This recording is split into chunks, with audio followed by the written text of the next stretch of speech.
গভীর রাতে বোমা আর গুলির বিকট শব্দ, এমন পরিস্থিতিতে ঘুম ভেঙে আতঙ্কিত হয়ে পড়েন আফগানিস্তানের কাবুলের বাসিন্দারা। আহমেদ খান আফগানিস্তানের কাবুলের বাসিন্দা।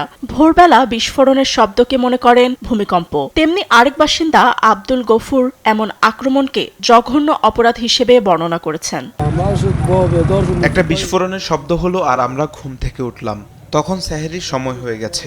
আমি তখনও জানি না কোথায় বিস্ফোরণ ঘটেছে। অনেকে বলছিল দারুল আমান এলাকায়, আবার কেউ কেউ বলছিল বিমানবন্দরে আক্রমণ করা হয়েছে। ভয়াবহ এক অনুভূতি।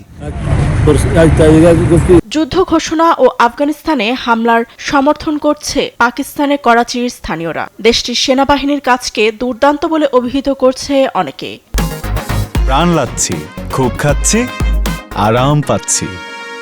এটিকে ইতিবাচক অগ্রগতি বললেও অনেকে যুদ্ধ এড়িয়ে চলার কথাও জানান। ঠিক কাজই করেছে পাকিস্তান।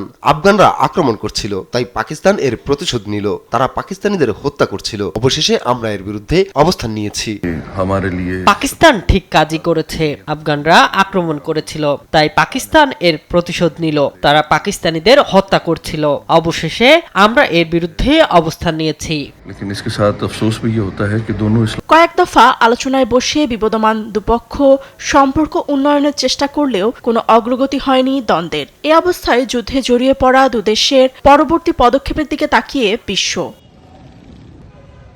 ফাতেমা তাসনিম, নিউজ ডেস্ক, দেশ টিভি।